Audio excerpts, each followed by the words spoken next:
Para po sa devotion natin na predestination, Arminianism versus Calvinism, marami po tayong pinag-usapan patungkol po dito. Actually, ito po yung isa sa pinakamahirap i-record. Nakadami ako ng take, no?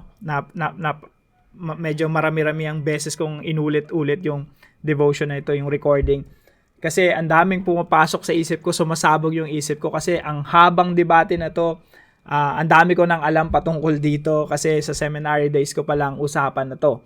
And itong debate na to ng Arminianism and Calvinism, 400 years na.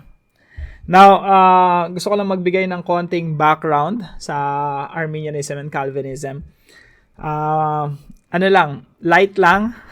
Pero yung kanina, ang hirap ng devotion kanina talagang pinagkakasya ko yung 15 minutes. Pero I hope na-get natin. Nauutal-utal na ako. I hope na tutunan natin yung pinakapuntos, no, na we have to promote unity despite theological differences. We prioritize love, respect, and edification.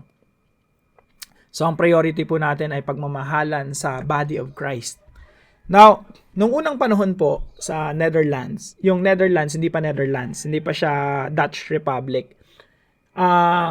Sakop pa siya ng Spain. Mahaba yung istorya, galing pa yan kay Charles V, na emperor ng Rome, tapos yung anak niya, King of Spain, si Philip II. During that time, alam niyo po yung Pilipinas noon, hindi pa Pilipinas. Nung sinakop tayo ng mga Espanyol, doon tayo ipinangalan kay Philip II. Kung naalala ko ng tama, si Villalobos yung nagpangalan sa atin ng Pilipinas, ipinangalan tayo after Philip II. Si Philip II, devout Catholic siya. Siya yung hari ng Spain. So, hindi lang Pilipinas yung hawak niya, no? Layo ng Pilipinas sa Spain. Ibang klase mga colonizers nung unang panahon, no? Now, pati yung Netherlands, under pa rin ni Philip II. Now, yung political side ng pinag-uusapan natin na ito, yung mga Calvinist, yung marami kasi sa mga taga-Netherlands nung unang panahon, na-impluwensya ni John Calvin. So, mga protestante sila. Ayaw nila sa Roman Catholic na sumakop sa kanila at tinataas yung tax nila, ginigipit sila. So, gusto nilang magrebelde.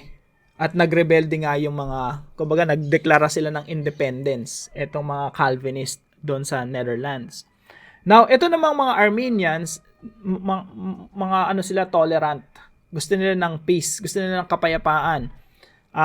Okay lang magkakaiba tayo ng pananampalataya. Yung Roman Catholic, yung mga Calvinist, yung mga Arminians, let's live in peace. Yun ang gusto ng mga ng mga Arminians. And I believe in that kind of thinking, yung ganong klaseng pananaw na let's be tolerant with one another. Bala kayo kanong pananampalataya nyo, I have my own faith. Catholic kayo, Calvinist kami, yung iba naman mga Arminians. By the way, pareho silang protestante, no, mga Calvinist tsaka mga Arminians. Pero magkaiba lang ng pananaw. Nag-aaway din sila. Pero nasa side sila ng mga Protestants. Now, so isipin po ninyo, nahati pa yung mga nakatira sa Netherlands, yung mga Dutch. Nahati pa sila, may mga Remonstrants, mga Arminians, tapos may mga Calvinist. During that time, mas nagwagi yung mga Calvinist. Kaya sabi ng mga Calvinist, mga stricto sila. Lahat, yung buong bansa natin, Calvinist. Yung Dutch Church, tanggalin lahat ng mga Arminians. So, noong 1610, so mga 400 years na yun, 1610, yung mga Remonstrants, eto yung mga sumunod kay Arminius, Remonstrants ba yung tawag ng mga Arminians, gumawa sila ng 5 articles of the Remonstrants, no? 5 articles. Noong 1618 hanggang 1619, gumawa rin sila ng response, yung mga Calvinist. Yun yung tinatawag nating 5 points of Calvinism para i-reject yung ginawa nilang document, yung theological views nila. And then, yun na, sunod-sunod na yun, no? Nagwagi yung mga Calvinist, pinalaya sila, pinalis sila sa Dutch Church at nagsikalat sila kasi pinersecute sila. So, political, theological, magulo, no? Pero ngayon, marami na tayong natutunan sa mga pangyayari ng unang panahon. At ang promote na natin ngayon ay peace. Let's have peace in the body of Christ.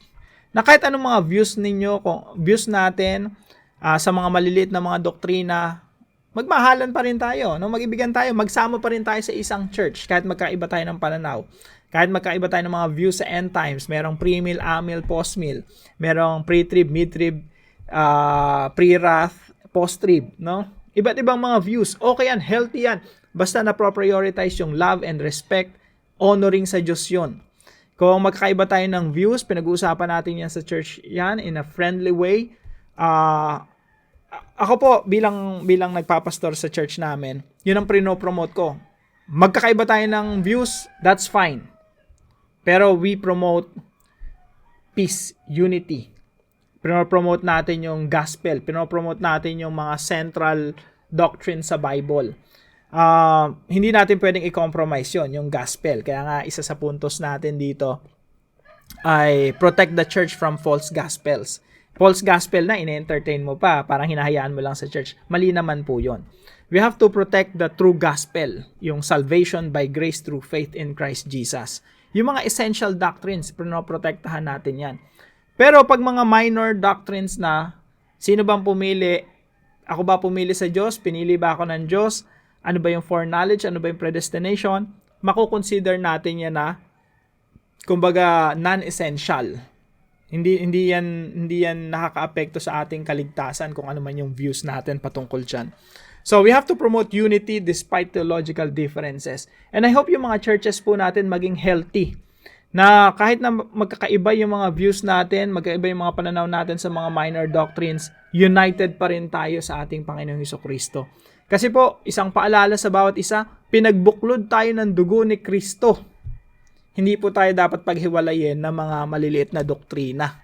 Magkakapatid tayo sa pananampalataya, magkakadugo tayo dahil sa dugo ni Kristo. The blood of Christ is thicker than those theological differences na hindi naman essential. So I hope yung mga churches natin maging healthy, na natotolerate natin yung bawat isa. And actually, kahit nga main doctrines yung pinagkakaiba natin, we still have to show love and respect. But while at the same time, we're telling them honestly na, hey, your doctrine is wrong. Heresy na yan, no? Ano ba yung heresy? Maling katuruan, false gospel na yan. Pero we still do that with love and respect. We still do that with kindness, with the love of the Lord. So I hope may natutunan po tayo dito sa Arminianism versus Calvinism. Nakita natin, kahit na maliit lang, no, na idea, yung political side, theological side, nakita natin yung mga nangyari in the past, at I hope may natutunan tayo na may apply natin sa mga churches natin sa panahon natin ngayon. Magandang araw po sa bawat isa sa inyo. Magkita-kita tayo muli bukas alas 5 ng umaga dito sa ating Daily Devotions.